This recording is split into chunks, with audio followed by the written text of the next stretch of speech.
eyes remain. Stop me when I'm passing by. On my mind, your eyes remain. Stop me when I'm passing. Thank you for tuning in to this episode of the Stop the Vanilla podcast. Before diving in, I just wanted to quickly bring a few valuable leadership development opportunities to your attention.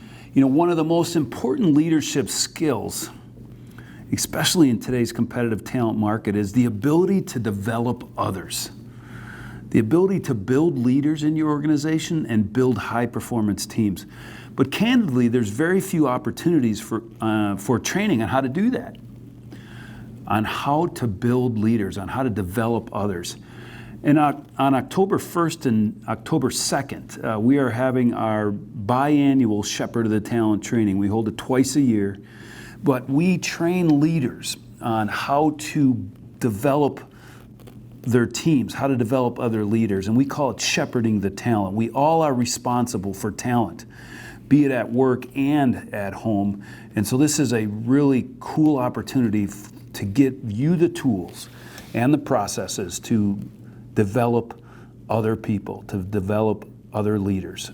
And so you can go to our website, stopthevanilla.com, and click on trainings to get more information for that or to sign up on that. The other quick training opportunity or development opportunity I want to share with you, in a recent podcast, I shared my personal story on how emotional intelligence changed my life. And EQ is just an essential ingredient for effective leadership. And so here at Stop the Vanilla, we are providing you a very simple, a very low-cost online emotional intelligence training program for you and your employees. And each person can complete it at their own pace, and the cost is $100 per month per person.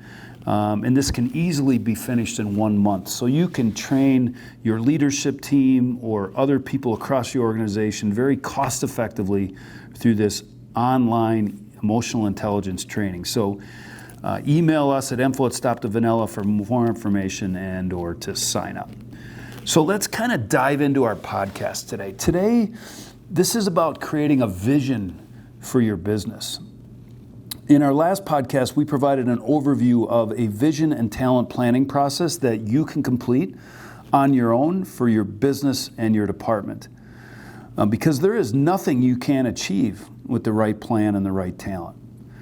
And in our podcast today, we're going to focus on creating a vision for your business. And then in our next podcast, we're going to discuss how you create a vision for your life. So today, we're focusing on creating a vision for your business or your department. And then next time we're going to focus on how you create a vision for your life. And now I'm not talking about a vision statement here. I'm not a big fan of vision statements because they bring very little value to an organization. We're going to be a leader in. I mean, how do we know when we achieve that? How does that become a benchmark for our success? It provides very little feedback to the progress we're making. And that's why I'm a big believer and have completed this process hundreds of times with organizations, and where we develop a very definitive, a very vivid and definitive vision for our business. What do we exactly want the business to look like 3 years from now, let's say, if you choose a 3-year vision? So we're going to dive into that today in our podcast. And I wanted to start off our podcast today with a question. You know, would you drive across the country or to a faraway destination? Would you drive without GPS?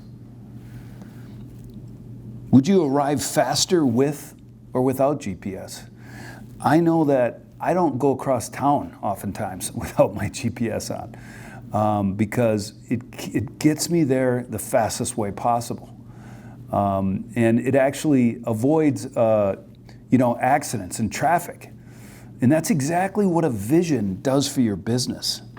It provides you the GPS for you to achieve what you want and to get there in the shortest amount of time. That's why today I'm going to walk through the 7 questions that you need to answer to help you create a vision for your business or your department. To put the GPS in place to accelerate towards your vision and what you want to achieve in your business or department. So Now, when I help an organization create a vision, or when you create a vision on your own for your business or department, the best approach that I have found, after doing this for 20 years, is really to take your leadership team of your company or your department and put them into smaller homework teams of 2 or 3 people. And then provide them the template or these 7 questions and have each team prepare their vision for the business. And then have each homework team present their idea, their vision, their target for the business back to the leadership team. And then you get 3 or 4 different perspectives. You get a bunch of different ideas on the table. Each team member gets to provide their insight on where the business needs to go.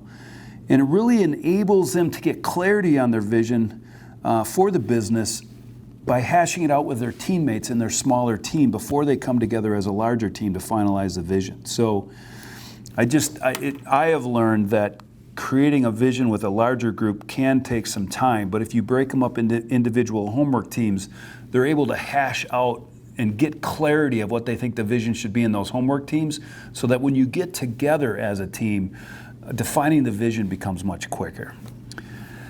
So I find in today's fast-changing world that a 3-year vision is typically the most popular length of time.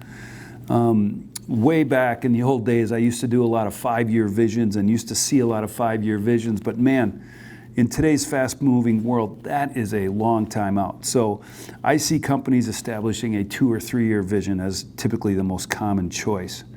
Now, in your vision, to make it very definitive and to make it a bullseye for all your decisions moving forward, there are going to be objective components to your vision and subjective components to your vision.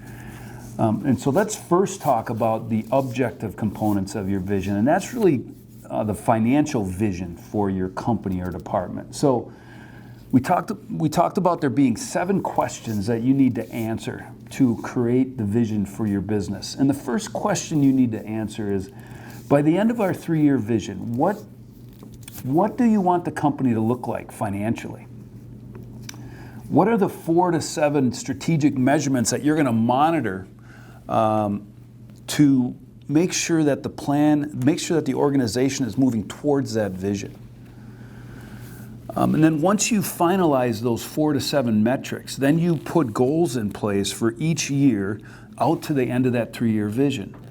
So typically I'll see things like total revenue, I'll see gross margin percentage, I'll see sales by product, I'll see sales by target market. Those are just some of the components of a financial vision that I'll see. But fundamentally, the question you have to answer is, what do you want the company to look like financially in 3 years? And really lay that out in definitive detail. And so you'll have, let's take, for example, total revenue. You'll have a revenue number out 1 year, out 2 years, and then you'll have a revenue out 3 years. And you can keep updating those numbers as you get into your 2nd and 3rd year, but fundamentally you're creating the financial vision for your business, and that is very important. I shared with you last time in our podcast that 3 years ago, actually 2 years ago, we developed a 2020 vision, a 12/31/2020 vision for Stop the Vanilla and STV Advisors. And we're just completing our 2nd year on that 3-year track.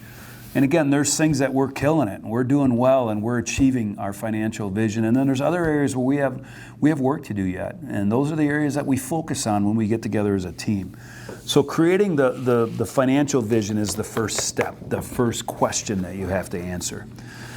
The second question really gets into now the subjective components of your vision. Again, the first question, the first component is your objective, your financial piece.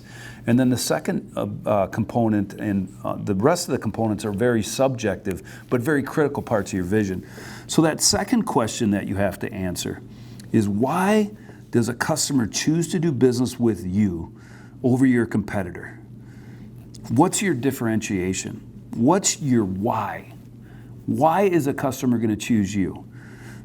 We call it your mint chocolate chip ice cream, right? You don't want to sell vanilla ice cream. You want to sell mint chocolate chip. You want to sell the best mint chocolate chip.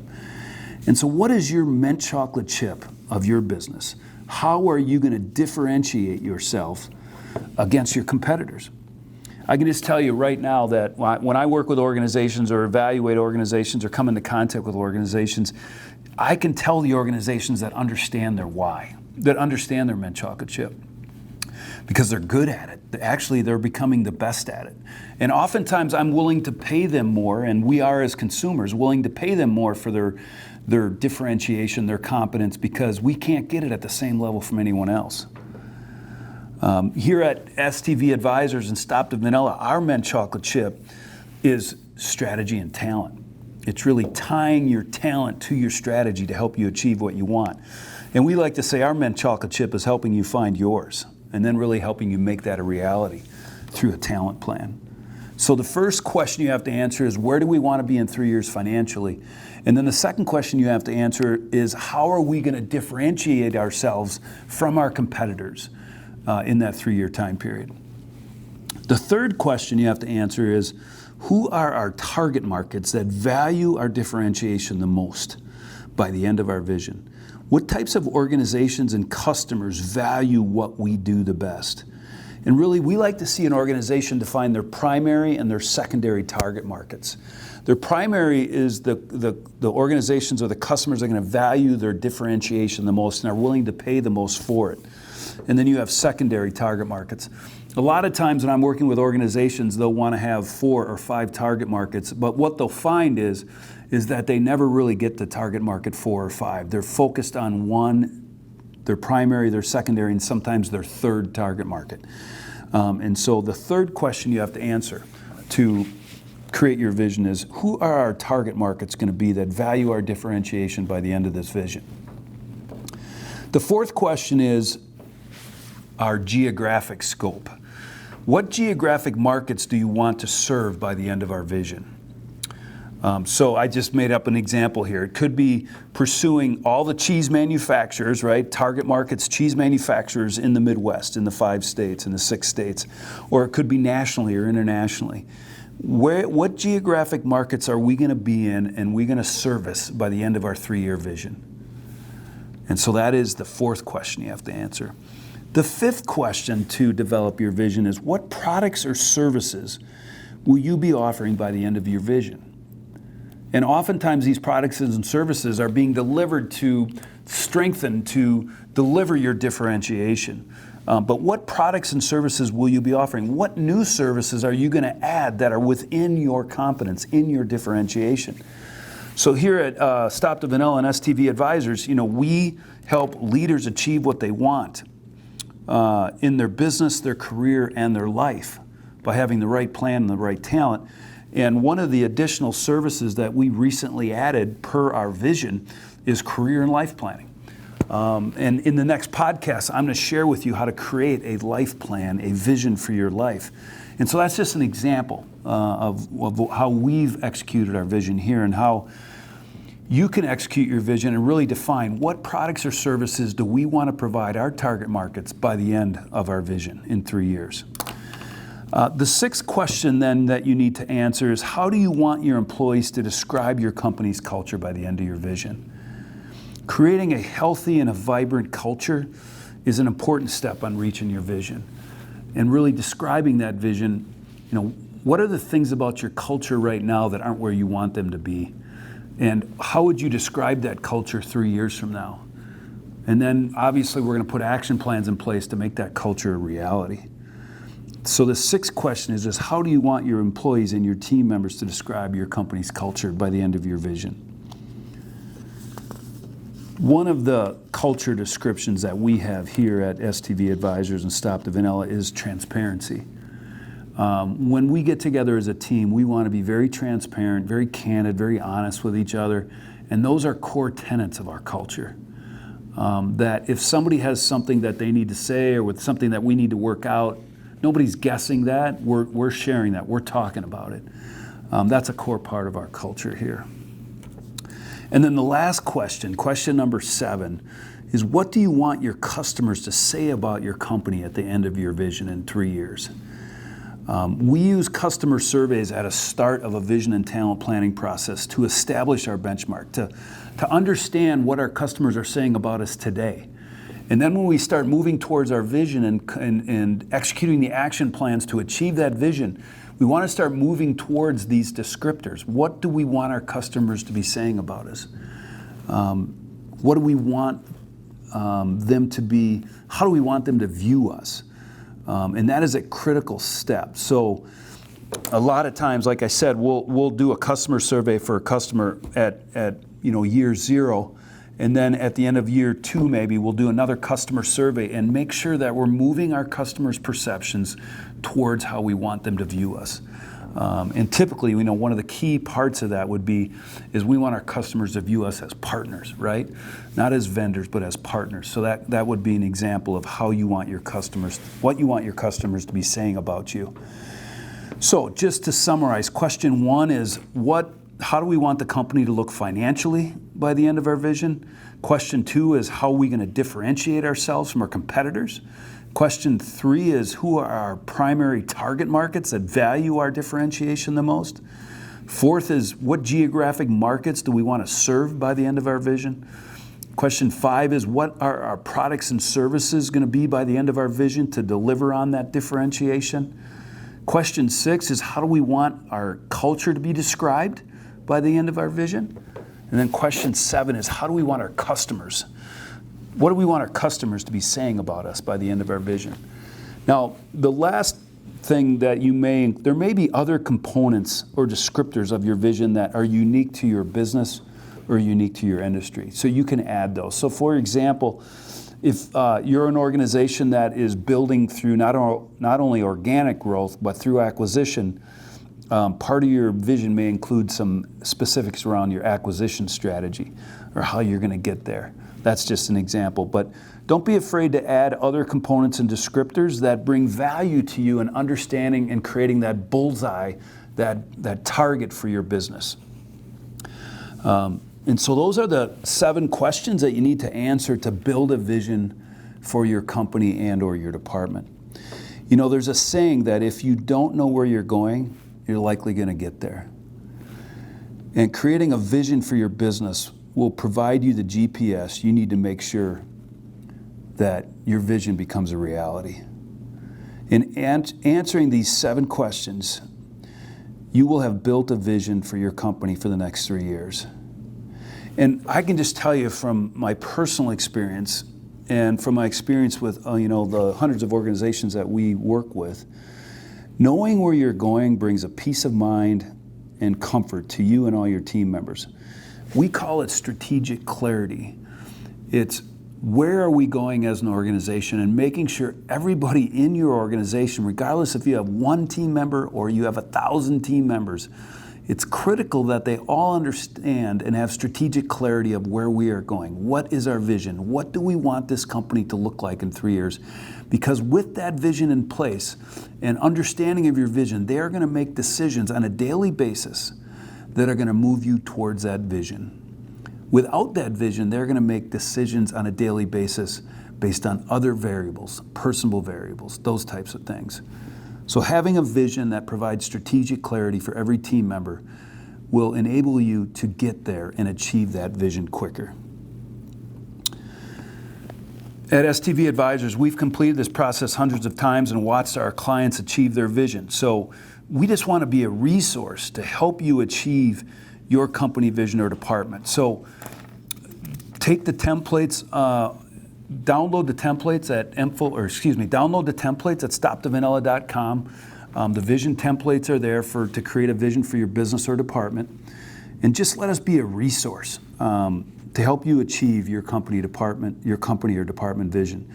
If you need help in creating your vision and ensuring that your vision is achieved, email us at info@stopthevanilla.com and we can schedule a 15-minute call to see how we can best assist you in achieving what you want in your business. Those implementation options would include doing it yourself, having me deliver a speech or a workshop. We can coach you through the process, we can train you on the process, or we could lead you through the process.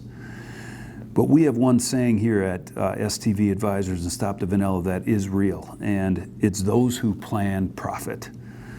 So let us be a resource to help you not only define your vision, but achieve it. I'm your ice cream man, stop me when I'm passing by. On my mind, your eyes remain. Stop me when I'm passing by.